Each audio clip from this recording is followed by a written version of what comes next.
qu'un 4x4, c'est une institution qui sillonne la planète depuis 3 générations, du premier modèle de 1948 à celui d'aujourd'hui. Il s'en est vendu plus de 2 millions. C'est l'icône du 4x4 britannique. C'est une boîte 6 vitesses qui s'utilise en 2 ou 4 roues motrices. C'est la légende du 4x4.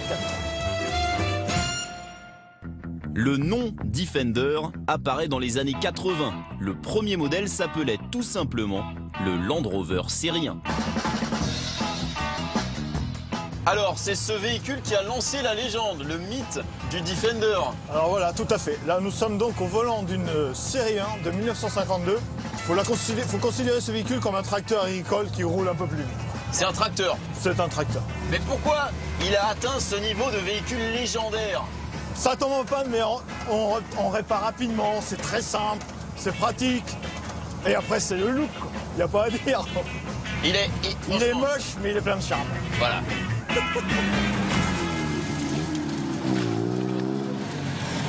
Voilà, on va maintenant faire un petit essai pour voir ce que ce premier modèle de 1952 a encore dans le ventre. Ce levier enclenche le mode 4x4. Le moteur essence 2 litres développait à l'époque 52 chevaux. Et c'est ce genre de démonstration qui a fait naître sa légende de franchisseur tout-terrain. Vous voyez ? Allez, quand même. Allez, pour...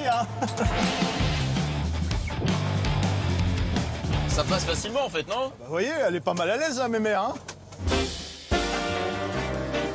La recette de 1948 est simple et elle n'a pas changé.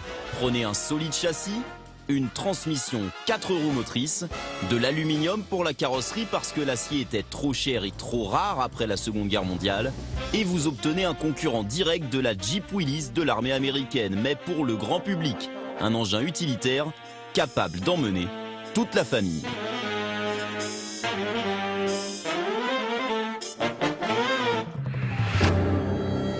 « 70 ans d'existence et autant de versions que d'utilisations différentes. Des 3 premières séries aux modèles de compétition, en passant par les véhicules militaires et quelques séries spéciales. » Celui-là, il a une histoire assez intéressante, c'est qu'il appartenait à l'ambassade française du Kenya.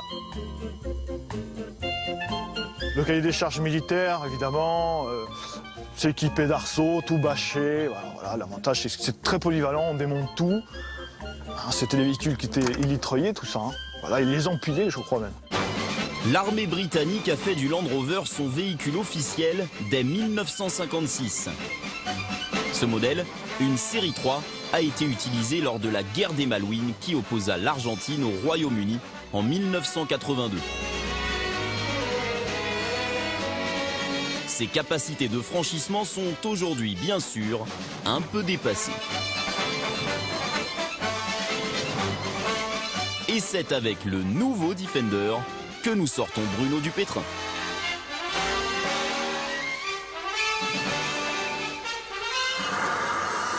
Par là, Bruno!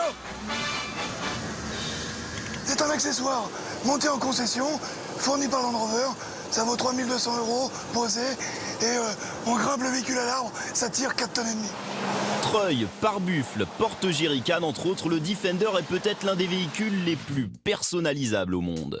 Dans la campagne anglaise, à 2 heures de route au nord de Londres, voici l'un des préparateurs les plus renommés.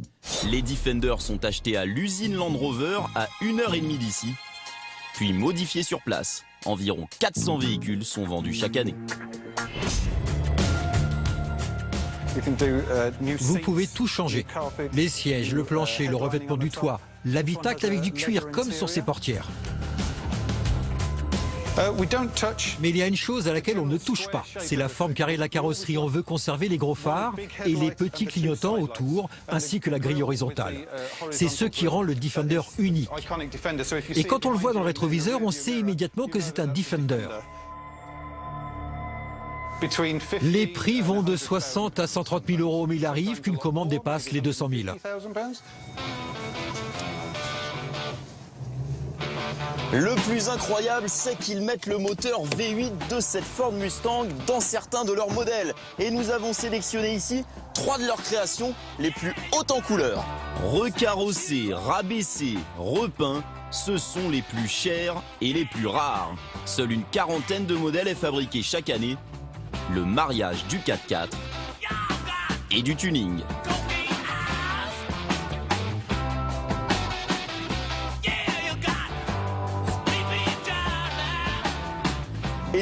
C'est le modèle ultime que vous fabriquez?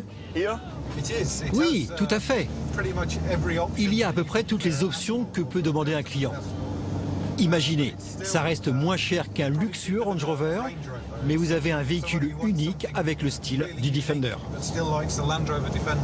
Le Defender aura traversé le temps depuis son usine historique de Solihull près de Birmingham. Une production essentiellement manuelle, 500 employés, 3 heures pour assembler un modèle et une seule motorisation. C'est un moteur diesel 2,2 litres qui développe 120 chevaux et un puissant couple à bas régime. C'est une boîte 6 vitesses qui s'utilise en 2 ou 4 roues motrices. Pour la dernière année de production, un musée a été installé au cœur de l'usine et à l'intérieur trône le père fondateur du Land Rover. C'est Maurice Wilks, l'ingénieur en chef de la marque Rover dans les années 40. Si la production s'arrête cette année, ce n'est pas par manque de commandes. Elles ont augmenté 125 véhicules par jour, non? C'est parce que ce véhicule est finalement trop rustique. Il ne répond plus aux normes de CO2 européennes et surtout, il n'y a pas d'airbag à l'intérieur. Un concept du nouveau Defender a été présenté en 2011, mais rien n'a été annoncé depuis. Une seule chose est sûre, il y aura un héritier, mais pas tout de suite.